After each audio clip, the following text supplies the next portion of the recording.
우리 한가위에 이런 말 있죠? 더도 말고 덜도 말고 한가위만 같아라. 추석을 다른 말로 한가위, 가위는 날, 중추절이라고 얘기합니다. 이 책에서 추석의 유래를 이렇게 살펴보면 이렇게 나와 있더라고요. 신라 유리왕 때 두 공주가 나라 안의 여자들을 다 모으고 두 패로 나누었다고 합니다. 그래서 7월 보름달부터 이렇게 길쌈내기를 했는데 그 한 달간 8월 보름날까지 해서 이긴 팀이 진 팀에게 술과 음식을 받는 거죠. 받아서 같이 춤과 노래로 즐겁게 해주는 그런 명절이, 그런 축제의 날이 가배라고 불렀다고 합니다. 8월 보름이 우리의 큰 명절이 되어진 것처럼 거기에는 이런 의미가 담겨 있습니다. 가배라고 하는 그 말에서 가위가 나왔고 거기에 한, 크다라고 하는 의미의 한자가 붙어서 한가위가 됐다고 합니다. 추석 무렵 이맘때쯤 되면 날씨가 아주 좋죠? 덥지도 않고 춥지도 않고 하늘은 높고 살기가 아주 딱 맞는 너무너무 좋은 그런 환경을 얻게 되어집니다. 봄부터 여름까지 수고했었던 그 과일과 곡식이 익어가는 풍성한 그런 때가 바로 이 한가위 때가 된다라고 하는 거죠. 그래서 우리 조상들은 해마다 추석이 돌아오면 둥근 보름달 아래서 풍년을 축하하면서 이렇게 풍성한 잔치를 벌였다고 합니다. 이것이 전통이 되어져서 지금까지 내려오고 있습니다. 꽉 찬 둥근 달을 바라보면서 마음도 풍성해지는 거죠. 근데 이번에는 좀 날이 구름이 껴서 굉장히 꽉 찬 둥근 달이라고 하는데 그 달을 제대로 못 봤습니다. 그걸 보면서 우리는 이런 거죠. 마음이 넉넉해지는 거죠. 그래서 좀 이 풍성한 이 추석 때처럼 그래서 항상 그런 삶을 살았으면 좋겠다라고 하는 소망이 담겨져서 더도 말고 덜도 말고 한가위만 같아라 라고 하는 그런 말을 했던 것 같습니다. 여기에는 소망이 담겨져 있죠. 그냥 항상 이런 은혜 속에서, 이런 축복 속에서, 이런 환경 속에서 풍성한 삶을 살았으면 좋겠다라고 하는 소망이 담겨있기 때문에 이런 말을 한 것으로 보여집니다. 여러분은 어떻습니까? 여러분의 소망은 뭡니까? 여호수아도 이런 비슷한 말을 오늘 하고 있다라고 하는 거죠. 나이가 많이 들어서 늙었습니다. 이제 죽을 날을 기다리고 있습니다. 그러면서 여호수아가 뒤를 돌아보는 거예요. 돌아봤더니 정말 하나님의 은혜가 풍성히 부어진 것을 보게 되어집니다. 모세가 죽고 두려웠는데 하나님의 은혜로 이스라엘 백성의 지도자로 삼으시고 요단강을 건너게 하시고 여리고성을 무너뜨리고 지금까지 무려 31명의 왕들을 죽이고 땅을 차지한 후에 백성들에게 다 땅을 나눠줬습니다. 그러면서 뒤를 돌아보니까 참 하나님의 은혜가 많았다라고 하는 거죠.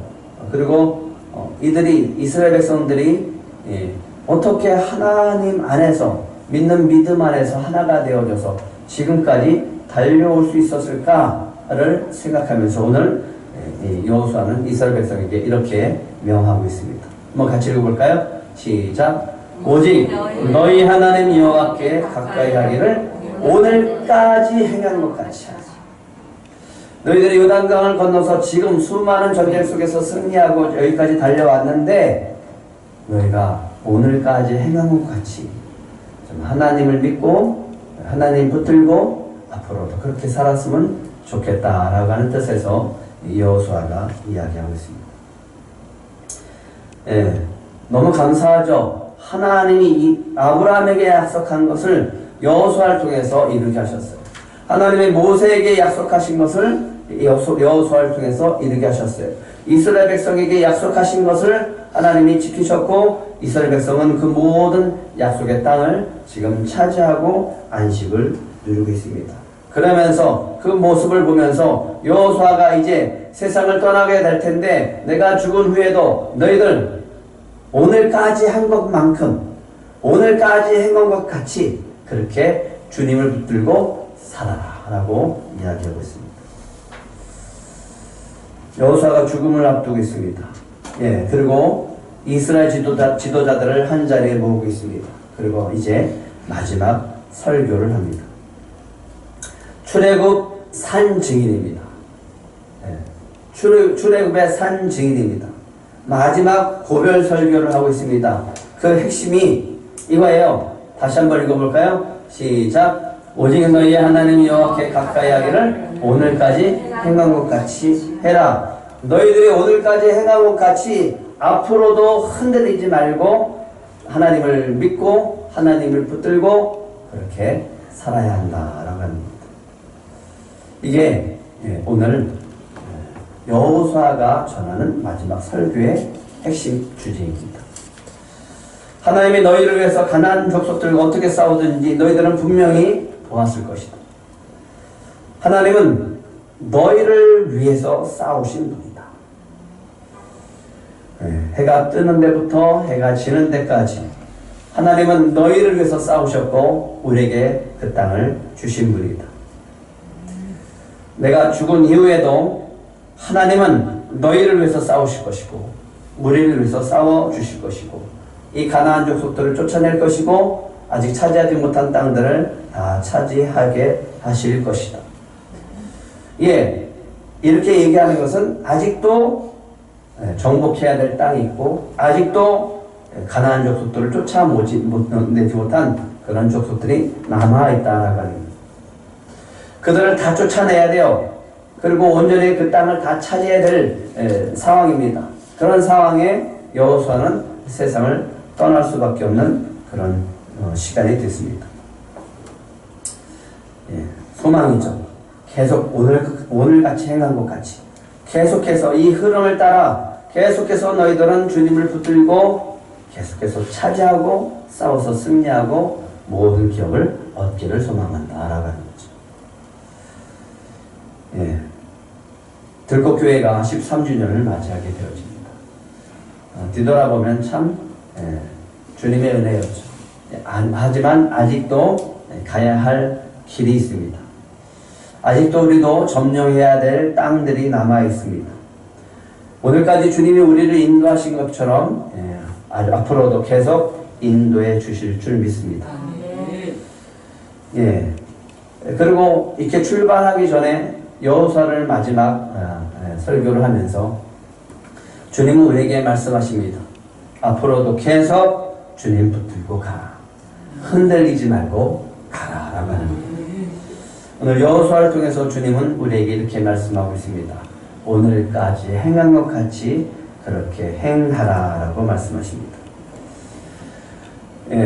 요즘 조선일보에 기재되는 이 기사가 있습니다.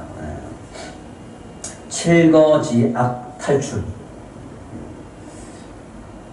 우물이 말라버리면요 노가 파산하고 마지막 우리의 인생은 비참하게 된다라고 합니다. 그래서 이런 말이 있습니다. 7잘 8잘. 긴 세월을 콧줄 달고 간병인에게 의지해서 살 것인가? 아니면 아프지 않고 건강하게 살다가 갈 것인가? 를 판가름하는 것은 70대에 결정난다고 합니다.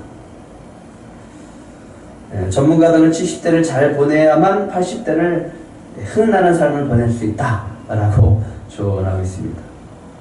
70대를 잘 보내야 80대 이후에 잘 살아갈 수 있다라고 해서 7잘, 8잘이라고 합니다.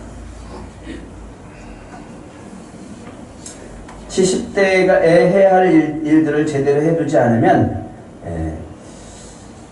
오래 살지는 몰라도 이 마지막은 참 건강하지 못한 삶을 산다라고 하는 거예요. 이런 말이 있습니다. 여기 1악, 돈이 없이 오래 살면 어쩌나. 2악, 아픈 몸으로 가족에게 고통 주기 싫은데. 3악, 애들 다 컸으니 각자 인생 걷자는 안 해요. 4악, 고물가 저연금 은퇴 시기에 늦춰야 하나. 5악이 있습니다. 70대를 잘 보내야 인생 마지막이 편하다는데. 그러면서 노년의 사고에서 벗어나 4가지 이 고통에서 벗어나 100세까지 건강하게 장수할 수 있기 위해서는 70대에서 꼭 해야 되는 것이 3가지 있다고 얘기합니다. 첫 번째는 돈 관리입니다. 필수 충당할 자산과 비정지 지출용 자산을 점검하라 라고 하는 거예요. 노년의 생활비 고민을 좀 덜고서 살아야 된다라고 하는 거죠. 두 번째는 재산 물려주겠다는 욕심 때문에 가고 싶은 여행 못 가지 말고 즉시 떠나. 그러면서 이런 말합니다. 자식들은 전혀 고마워하지 않는다. 돈을 주면 좀 고마워할까. 세 번째는요, 보험 상품을 점검하고 건강 리스크를 대비하라. 네, 1, 2, 3번 읽으면서 뭐 경제적으로 어려운 사람은 1, 2, 3번 다 해당되지도 않는다. 그러면서 벌써 비참한 생각이 들기 시작합니다. 여러분 어떻습니까? 이런 걸 보면서 이런 생각을 했습니다. 우리의 삶은요, 인생은 태어나면서부터 죽을 때까지 여러 가지 악재로 인해서 흔들리는 인생을 사는 것이 아닌가. 믿음도 마찬가지예요. 예수님을 믿고 살면서도 우리는 수없는 사건, 사고 또 문제를 가지고 사단은 우리를 흔들어 댑니다. 거기에 하나님까지 우리 시험을 하시면서 흔들어 대십니다. 우리가 흔들리지 않고 살려면 어떻게 해야 될까 하는 거죠. 주님은 오늘 여호수아를 통해서 우리에게 얘기합니다. 어떻게 하면 우리 인생 처음부터 끝까지 흔들리지 않고 살아갈 수 있을까를 오늘 말씀해 주고 있습니다. 어떻습니까? 여러분들은 어떻습니까? 첫 번째 이야기합니다. 23장 6절 하겠습니다. 같이 읽겠습니다. 시작. 그러므로 너희는 크게 힘써 모세의 율법책에 기록된 것을 다 지켜 행하라. 그것을 떠나 우러나 좌우로나 치우치지 말라. 첫 번째 흔들리지 않는 인생을 살려면요, 한번 따라해 보시길 바랍니다. 힘써 하나님 말씀을 붙들고 살라 라고 하는 것이 여호수아가 말합니다. 모세가 죽었어요. 여호수아가 이스라엘 백성의 지도자였습니다. 그때 그 두려움 가운데 모압 평지에 있을 때 하나님이 모세에게 말씀하시는 것이 바로 여호수아 1장 7절 8절이었습니다. 한번 같이 읽어볼까요? 시작. 오직 강하고 극히 담대하여 나의 종 모세가 내게 명령한 그 율법을 다 지켜 행하고 우러나 좌로나 치우치지 말라. 그리하면 어디로 가든지 형통하리니 이 율법책을 내 입에서 떠나지 말게 하며 주야로 그것을 묵상하여 그 안에 기록된 대로 다 지켜 행하라. 그리하면 내 길이 평탄하게 될 것이며 내가 형통하리라. 비결이 하나 있습니다. 그가 형통하고 흔들리지 않는 삶을 살 수 있는 비결, 여호수아 입에 뭐가 항상 있어야 돼요? 하나님의 말씀이 있어야 된다. 이게 그 비결입니다. 여호수아는 지금까지 이 말씀을 붙들고 여기까지 달려왔습니다. 그의 입술에 항상 하나님의 말씀이 담겨져 있었고 그것을 믿고 지금까지 달려오면서 좌로나 치우치지 않고 주님을 따라올 수 있었다라고 하는 거예요. 그게 흔들리지 않는 비결입니다. 가나안 족속과 싸워서 승리하고 땅을 차지할 수 있는 비결, 앞으로 전쟁 너희들이 이렇게 해야 된다, 군사력은 이렇게 키워야 된다라고 하지 않았어요.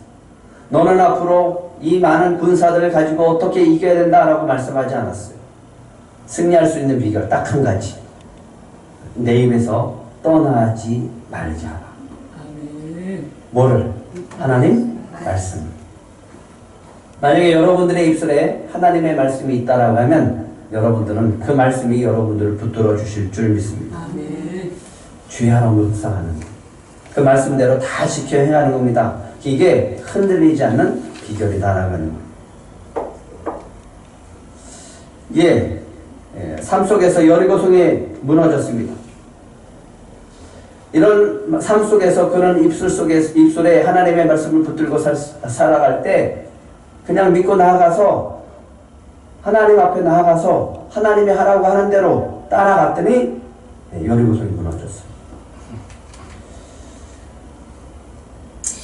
31명의 가나안 족속들 왕들을 죽이고 다 승리했어요. 그리고 땅을 차지했습니다.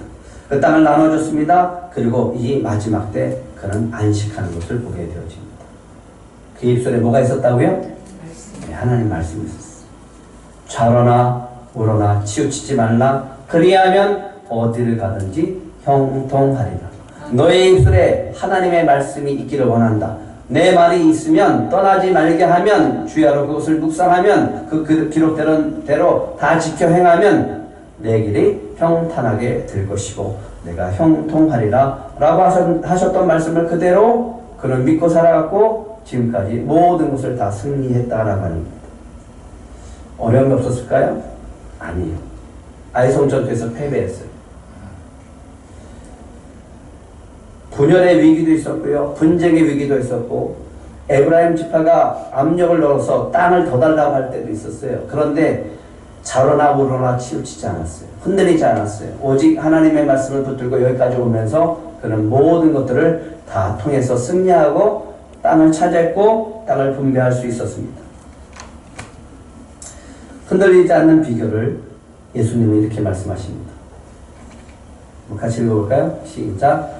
그러므로 누구든지 나의 이 말을 듣고 행하는 자는 그 집을 반석 위에 지은 지혜로운 사람 같으리니 비가 내리고 창수가 나고 바람이 불어 그 집에 부딪히되 무너지지 아니하니 이는 주초를 반석 위에 놓은 까닭이요.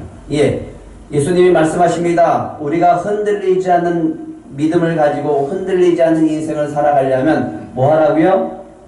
네, 이 말을 듣고 행하는 자. 그러면 절대로 무너지지 않는다라고 약속해 주셨습니다. 믿으십니까? 네, 이 말씀이 여러분들의 입에 항상 있기를 축복합니다. 오늘 제가 그러면 흔들리는 비결 알려줄게요. 같이 읽겠습니다. 시작. 나의 이 말을 듣고 행하지 아니하는 자는 그 집을 모래 위에 지은 어리석은 사람 같으니 비가 내리고 창수가 나고 바람이 불어 그 집에 부딪힘에 무너져 그 무너짐이 심하니라. 여러분들의 선택입니다. 흔들리는 인생을 사실 것입니까? 아니면 흔들리지 않는 믿음을 가지고 살 것인지 여러분이 선택하는 겁니다. 네, 반드시요 말씀은 우리들 삶 속에서 그 능력을 발휘하는 줄 믿습니다. 어떨 때? 그 말씀을 믿을 때, 그 말씀이 여러분들의 입 안에 있을 때 반드시 그 말씀대로 이루실 줄 믿습니다. 2015년도에 한국교회 미래지도라고 하는 최현식 씨가 이렇게 쓴 책이 있었어요. 얼마 전에 그걸 다시 한번 이렇게 펼쳐봤어요. 2022년도에 그분들이 과거에 이야기했었던 부분들이 얼마나 이렇게 적중했는가를 봤는데 참 놀랍더라고요. 예상한 대로 다 됐어요. 이런 얘기가 있었습니다. 한국교회는 혼란에 빠졌다. 깊이 없는 영성이 한국교회를 무너뜨리고 있다라고 얘기하고 있습니다. 한국교회 혼란의 출발은 영적 침체다라고 그분은 분석했습니다. 문제를 제기했습니다. 그때 그 문제 제기한 것 가운데 6가지가 있었는데 기복주의, 그냥 축복만 달라고 했던 거죠. 그 축복의 대부분은 다 자신이 잘 되는 거죠. 예, 부유하게 되어지는 거죠. 자식 잘 되는 거죠. 예. 하나님이 그것만을 위해서 계신 것처럼 그렇게 믿는 것을 기복주의라고 합니다. 물질 만능주의입니다. 예, 돈이면 다 된다라는 생각. 세속화되고 쇼로 보여지는 예배. 예배가 무너졌다라고 하는 거지. 또 목회자의 타협하는 설교. 또 아주 심각한 것 중에 하나, 기도의 불이 꺼졌다라는 거예요. 침체된 기도. 그래서 많은 교회들이 금요철에 예배가 없습니다. 그 다음에 새벽 기도도 없습니다. 세속화된 영성. 세속화된 영성이라고 하는 것은요, 합쳐진 거예요. 물이 흐려진 거예요. 이것저것 다 혼탁해 되어진 거예요. 이것을 교배된 영성이라고 합니다. 근데 제가 주의 깊게 봤었던 부분은 뭐냐면 개인적 신앙이라고 하는 겁니다. 신앙생활하기 편안한 교회를 찾아가는 거예요.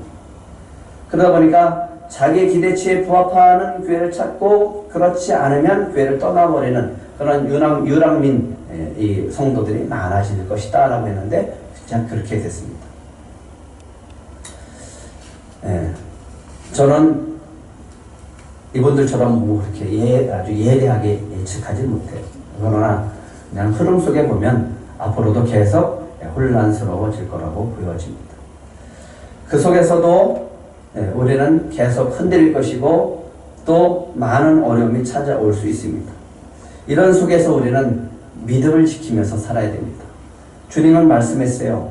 마지막에 보는 게 믿음이라고. 마지막까지 지켜야 될 것이 믿음이라고. 그런데 그 마지막 세상은 믿음을 지키기 어렵게 만드는 세상이다. 아주 혼란스럽고 혼탁한 세상이 올 것이다 라고 주님은 말씀하셨습니다. 근데 오늘 여호수아를 통해서 말씀합니다. 그런 세상 속에서도 우리는 흔들리지 않는 믿음을 갖고 살아갈 수 있는 비결이 있다. 그게 뭐라고 말씀하시는지. 여호수아 23장 6절입니다. 같이 읽겠습니다. 시작. 그러므로 너희는 크게 힘써 모세의 율법책에 기록된 것을 다 지켜 행하라. 그것을 떠나 우러나 저러나 치우치지 말라. 이 비결이 뭐라고요? 힘써 하나님 말씀을 붙들고 살라라고 합니다. 흔들리는 영혼들이 참 많습니다. 저는 기도합니다. 주님, 그런 영혼들이 있다면 들고 교회로 보내주시옵소서. 가나안 성도 괜찮습니다. 보내주세요. 유목민 성도 보내주세요. 흔들리지 않고 주님의 말씀을 붙들고 살아갈 수 있도록 주님은 이 교회를 통해서 세워가실 줄 믿습니다. 왜요? 우리는 그 비결을 알고 있으니까. 그 비결이 뭐라고요? 힘써 하나님 말씀을 붙들고 살면 흔들리지 않는 믿음을 갖게 되어질 줄 믿습니다. 어떤 어려움과 혼란이 찾아와도 반석 위에 서 있으면 주님은 절대로 무너지지 않는다라고 말씀하셨습니다. 그러니까 저희 목회 철학처럼 그 영혼이 주님 안에서 주님 위에서 세워진다면 절대로 무너지지 않을 줄 믿습니다. 저와 여러분이 해야 될 것이 있습니다. 그 믿음을 보여주는 그런 성도들이 되기를 축복합니다.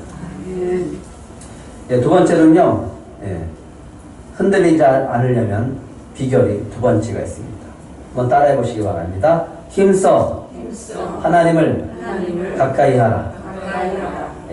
23장 7절 8절 한번 같이 읽겠습니다. 시작. 너희 중에 남아있는 이 민족들 중에 들어가지 말라. 그들의 신들의 이름을 부르지 말라. 그것들을 가리켜 맹세하지 말라. 또 그것을 섬겨서 그것들에게 절하지 말라. 오직 너희 하나님 여호와께 가까이 하기를 오늘까지 행한 것 같이 하라.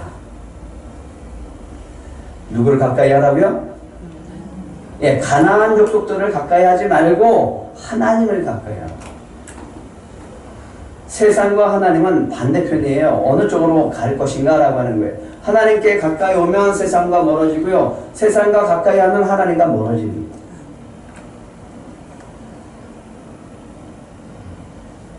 모세가 죽으면서 이스라엘 백성을 향해서 이렇게 얘기했습니다. 생각나시나요? 이 성경 구절 한번 같이 읽겠습니다. 시작. 이스라엘이여 너는 행복한 사람이로다. 여호와의 구원을 너같이 얻은 백성이 누구냐? 그는 너를 돕는 방패시요 내 영광의 칼이시로다. 내 대적이 내게 복종하리니 내가 그들의 높은 것을 밟으리로다. 너희들 같이 행복한 백성이 어디 있느냐? 하나님 같은 분이 어디 있느냐? 그 하나님이 바로 너희의 하나님 아니냐? 그러니까 너희는 행복한 사람이다. 출애굽의 산증인 여호수아가 오늘 하나님을 이렇게 얘기합니다.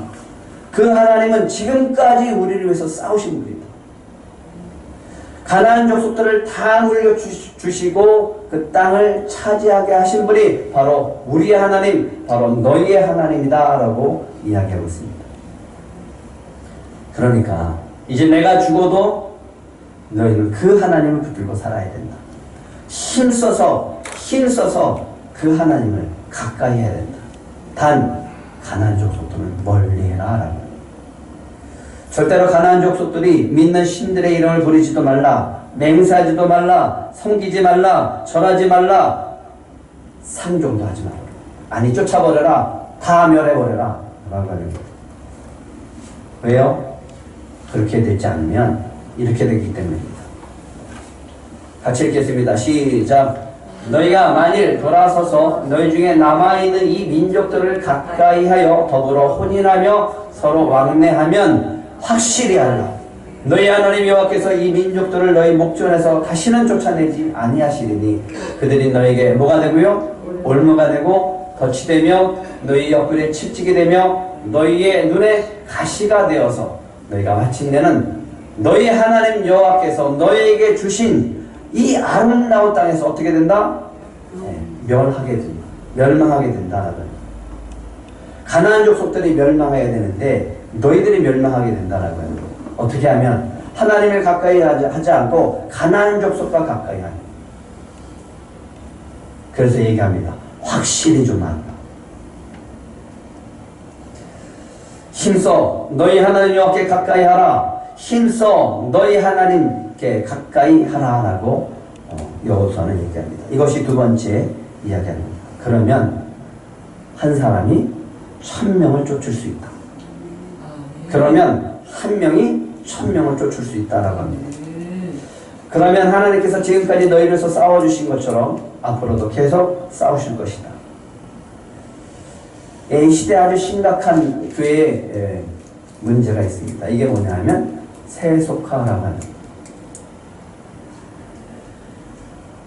세속화가 되어지는 가장 두드러지는 것 수차례 얘기하고 또 얘기합니다.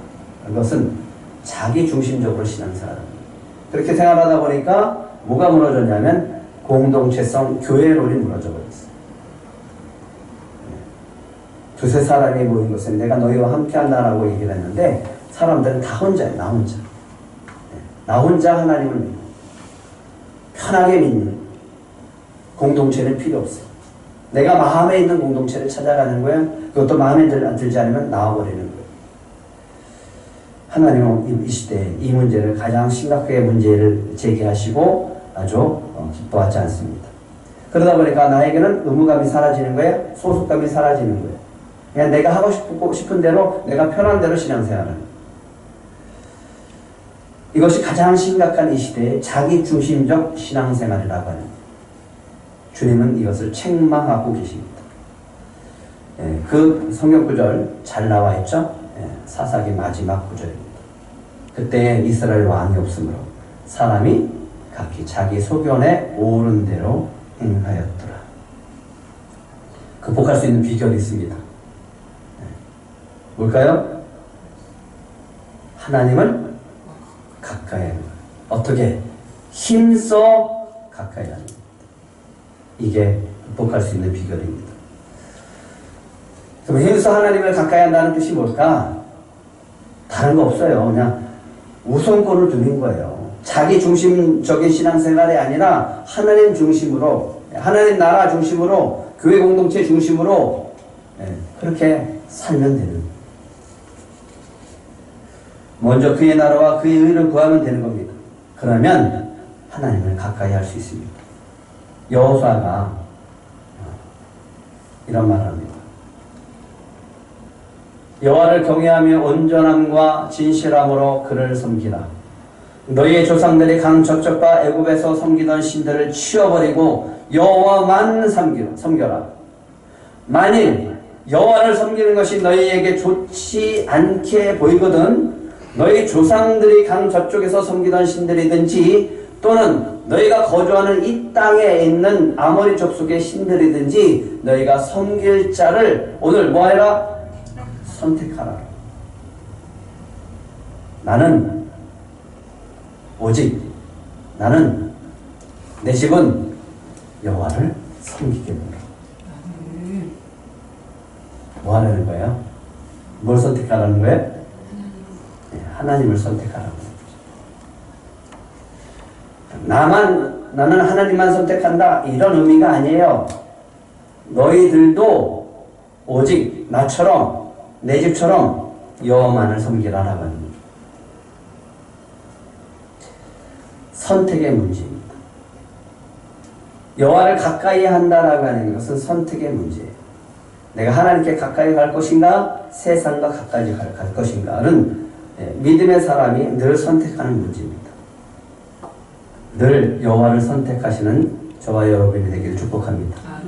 이것이 흔들리지 않는 믿음의 사람들의 비결이다 나가는 겁니다. 들꽃이라고 하는 이름 속에서 주님은 벌써 그 의미를 주셨어요. 하물며 너일까 보냐.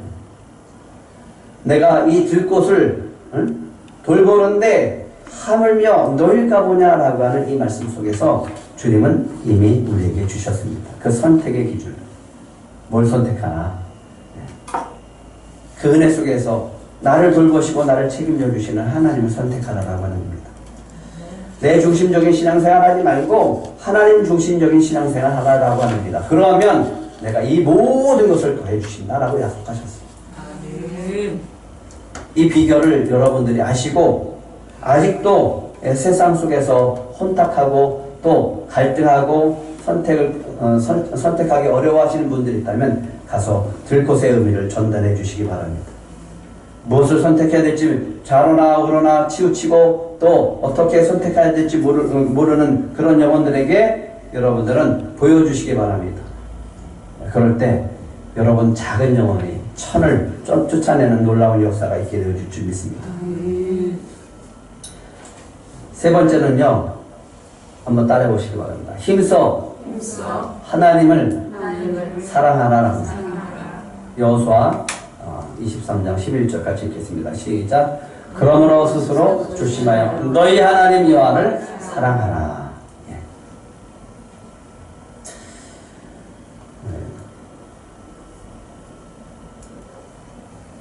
여호수아가 이스라엘 백성들 지도자를 모으고서 하는 말 가운데 3절 4절이 있습니다. 여호수아는 확실하게 하나님 붙잡고 살았던 사람입니다.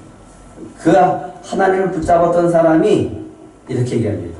너희 하나님 여호와께서 너희를 위하여 이 모든 나라에 행하신 일을 너희가 다 보았거니와 너희 하나님 여호와 그는 너희를 위하여 싸우신 이십니다.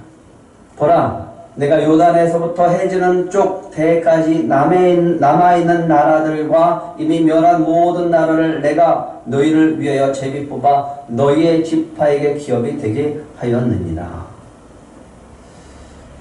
뭘 얘기하는 걸까요? 하나님을 사랑한다라고 하는 것, 이걸 얘기하는 거예요. 하나님은 우리를 애굽에서 구원하신 구원의 하나님입니다라고 고백하는 것이 곧 하나님을 사랑합니다. 우리를 예수님을 통해서 구원해 주신 하나님, 그 하나님이 우리의 하나님이다라고 고백하는 것, 그것이 여러분이 하나님의 사랑을 고백하는 겁니다.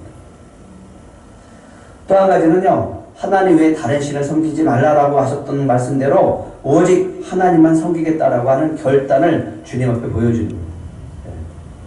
23절 같이 읽겠습니다. 시작. 여호수아가 이르되 그러면 이제 너희 중에 있는 이방 신들을 치워버리고 너희의 마음을 이스라엘의 하나님 여호와께로 향하라 라고 여호수아는 마지막으로 이렇게 얘기하고 있습니다. 예, 이게 하나님을 사랑하는 거예요. 하나님 어떻게 사랑해요? 예, 마음을 하나님께 두는 거예요. 우리의 마음을 하나님께 향하는 거예요. 좀 더 어떤 의미를 가질 수 있을까를 고민하면서 생각을 할 때 주님이 주신 말씀 같이 읽겠습니다. 시작. 천국은 마치 밭에 감추인 보화 같은 사람이 이를 발견하여 숨겨두고 기뻐하며 돌아가서 자기의 소유를 다 팔아 그 밭을 삽니다. 예, 무슨 의미일까요? 이런 의미입니다. 하나님의 사랑을 가장 귀하게 여기는 사람. 그 가치가 너무너무 최고의 가치라고 느껴지니까 어떻게 생각하는 거예요? 자기의 소유를 다 팔아버리는 거예요. 그걸 사기 위해서. 그 밭을 사기 위해서. 이게 하나님을 사랑합니다. 하나님의 사랑의 가치를 가장 귀하게 여겨서 내 모든 것을 다 줘서라도 그것을 사겠다라고 하는 마음. 이게 여호와를 사랑하는 마음. 좀 더 어떻게 할까? 그 하나님의 사랑을 누리고 힘써 하나님을 사랑하는 사람은 어떻게 살까? 이거는 이 사람 입술에 이것이 잘 나오는 사람은 하나님을 사랑하는 사람이에요. 이거예요. 어떻게? 아니 하나님은 어떻게? 하나님이 어떻게? 어떻게 430년 동안 애굽에서 노예 생활하던 이스라엘 백성을 바로의 손에서 구원하셨을까? 아니 하나님은 도대체 어떻게 홍해를 가르시고 이스라엘 백성을 구원하셨을까? 하나님은 어떻게 저 수많은 이스라엘 백성을 광야에서 40년 동안 굶어 죽지 않게 하셨을까? 40년 동안 광야를 걸어도 어떻게 옷이 헤어지지 않고 발이 부러뜨지 않았을까? 라고 하면서 어떻게 그러면서 마지막에는 와 하면서 감탄하는, 그게 하나님 사랑하는 거예요. 여호수아를 마치면서 저는 놀라는 거예요. 어떻게 그 노예 이스라엘 백성, 매일 광야에서 원망하고 불평했던 이스라엘 민족을 이렇게 하나같이 하나님의 말씀 안에서 하나가 되게 하셨습니다. 기적 아니에요?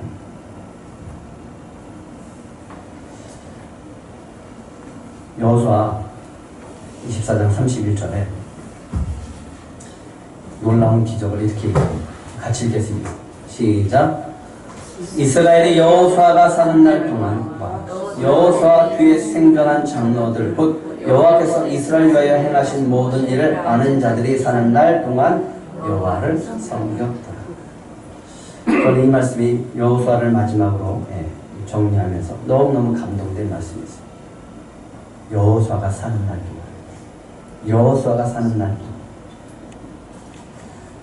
여러분들의 주님을 힘써 사랑하면 이 고백이 여러분들의 고백이 될 줄 믿습니다. 내가 사는 날 동안에, 내가 사는 날 동안에 곧 여호와께서 이스라엘 위하여 행하신 모든 일을 아는 자들이 사는 날 동안에 어떻게 했더라? 여호와를 섬겼더라. 저는 믿습니다. 주님께서 들꽃교회에 영혼을 보내주시면 들꽃교회 주님의 사랑으로 감탄하게 되어줄 줄 믿습니다. 하나님 사랑 안에서 자신이 변화되어지는 것을 느끼는 것을 경험하게 될 줄 믿습니다. 어떻게 내가 변했지? 어떻게 내가 변했지? 라고 하는 그 감탄의 역사가 있게 될 줄 믿습니다. 뿐만 아니라 사단에게 빼앗겼던 그 기쁨 반드시 주님께서 되찾아 주실 줄 믿습니다. 그리고 하나님의 사랑 안에서 행복하고 기쁘게 사는 우리 성도들이 되어줄 줄 믿습니다. 그래서 미션입니다. 주변에 영혼에 흔들리는 부분들이 있다면 그분들에게 다가가셔서 이 비결을 말해주시기 바랍니다. 제가 숫자를 얘기하면 여러분들이 읽으시기 바랍니다. 1번 2번 3번 예. 그리고 들꽃교회로 초청하시기 바랍니다. 그럴 때 주님께서 흔들리지 않는 신앙으로 영혼들을 세워가실 줄 믿습니다. 이 말씀을 생각하면서 우리 잠시 기도했으면 좋겠습니다.